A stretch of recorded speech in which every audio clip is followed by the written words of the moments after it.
What is going on, YouTube? It's your boy, Mr. Random. And as you guys can see, today we're going to be installing a K&N cold air intake on the Crown Victoria. Before we start the video, guys, this wouldn't be possible without another fellow YouTuber actually donating this.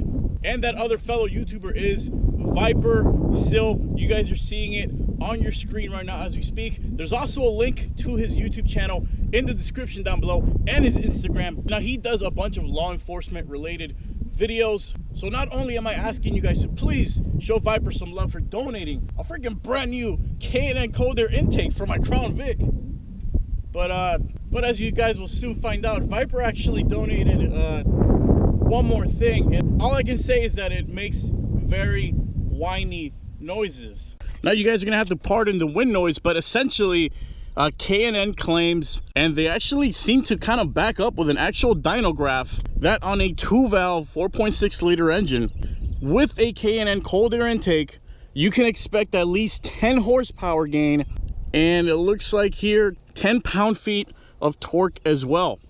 Now, if you guys are wondering where you can get yourself a K&N cold air intake, AutoZone actually sells this. It usually takes about a day when they order it to arrive. It arrives at the store. The only nearby dyno where I would actually be able to test this cold air intake happened to burn down a couple of months ago, but I devised my own ghetto way of testing if this cold air intake is going to make a difference. So I'm going to do a right now bone stock 0 to 60. We're gonna see what our Crown Vic is doing 0 to 60 with no cold air intake. After we install the cold air intake, we'll do another 0 to 60 run and see if there's any noticeable and testable and measurable difference.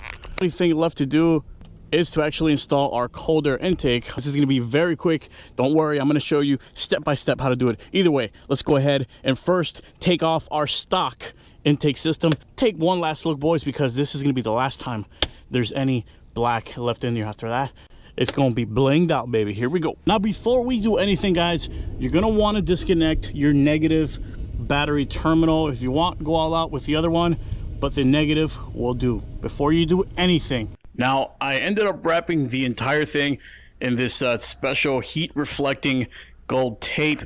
Essentially what this does is it reflects heat in the engine away from your cold air intake. It actually keeps your inlet air temperatures significantly lower. Usually colder air means better performance. All right, guys, first thing we're going to want to do is remove our mass airflow sensor connector right here. Get yourself a flathead screwdriver. There's a little red tab right there. You're just going to want to pull it out. Once you pull the red tab, you pull out the little connector, put that aside. Next, we're going to come up to the lower part of the intake. Flathead screwdriver, unscrew this part as well, loosen it up. This tube right here is going to come right off like that. We make our way to our little PCV connection here. There's a green tab. Pull down on it and it'll slide right out. And the last part is right here, another flathead screw. You just unscrew it to loosen it up, and it might be a little bit stuck in there because it's been here for what, 20 something years. So you just kind of give it a nice tug and it'll come right out. And now what we're going to do is unclip the upper air box right here on our intake, and it's going to come right off like so. And now all that's left to do is to remove the 3 nuts, 1, 2, 3 right there, that are holding the lower air box in, and we'll remove that. And once you guys have removed the entire stock intake assembly from your Crown Victoria, now the only thing left to do is let's drop that K&N cold air intake on this puppy and see if it actually gains any horsepower. Again, thank you, Viper, you're the best. Go check them out, link description down below. Here we go. Okay, so your kit will come with this L-shaped bracket. We're going to place it right here. We're going to match the L with the L. I'm going to put it like that, and it's going to be facing that direction.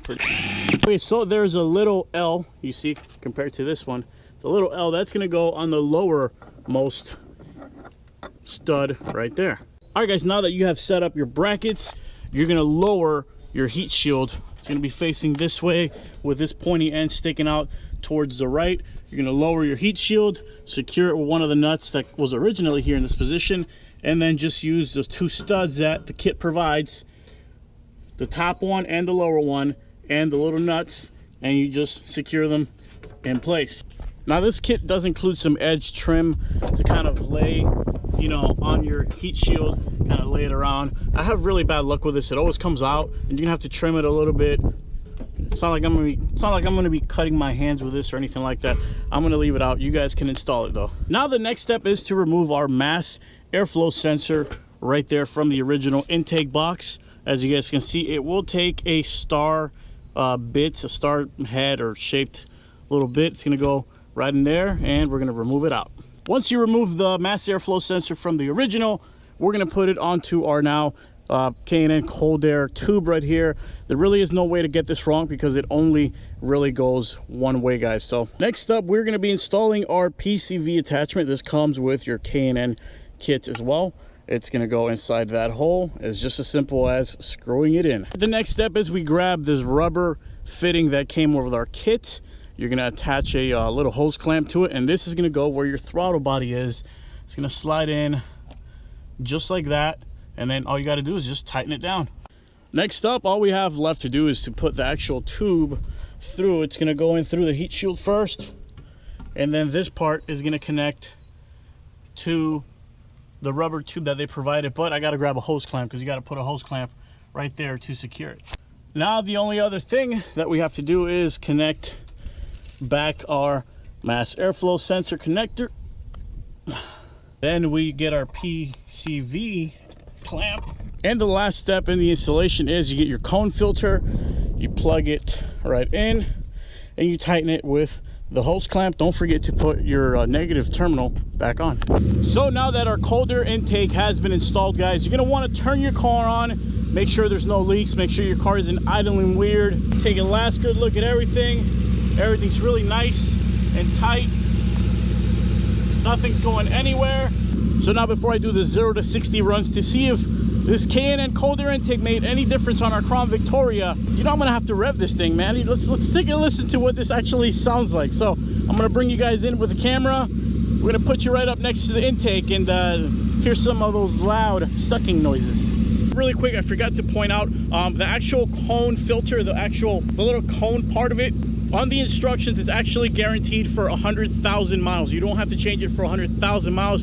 If you live in a very dusty or dirt road area like me, you gotta clean it every 25,000 miles. You never have to replace it. You buy a little intake cleaning kit from AutoZone. AutoZone has a bunch of that stuff. You can buy it on Amazon. Brings a little bottle of oil, a little bottle of cleaner, spray it down, wash it over, let it dry, put your cone back in, and you got yourself another free K&N cone intake. All right, so let's hear some sucking noises. Here we go. I love sucking noises.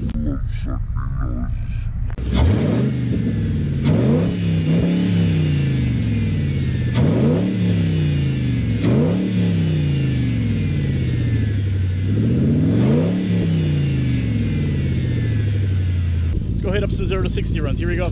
We are at a complete stop. 3, 2, 1.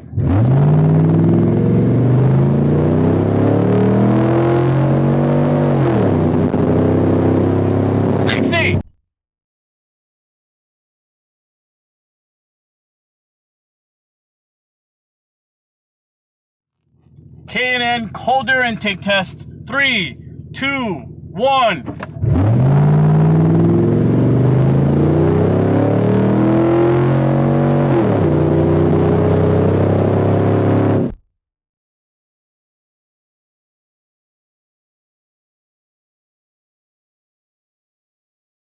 Alright guys, so there you have it. And that's my ghetto non-dyno having 0 to 60 test on the K&N cold air intake. I did several 0 to 60 tests. They were all about the same. They hung around between 7.9, 8.10. They were all pretty much the same with or without the cold air intake. Now, when driving on the highway with the cold air intake, I noticed the RPMs tend to hang a little bit higher than without the intake. It's almost like the car is kind of waiting or asking for you to like accelerate the hell out of it. It is a lot more responsive, like going really like high up there in the miles per hour. Like I'm talking about like highway hauling ass speeds. It's a lot more responsive, at least to me, it feels that way. At the bottom end, it doesn't feel like there's no difference. The 0 to 60s don't show any difference whatsoever. It looks shiny. It sounds awesome. Only difference is on the highway, it seems to do pretty good. We do have some legitimate mods coming for the Crown Victoria, some serious mods. If you're still watching at this point, if you guys watched it this far, let me know. Nitrous the Crown Vic, keep it naturally aspirated, or supercharge it. Either way, it's your boy, Mr. Random. You guys have a good one.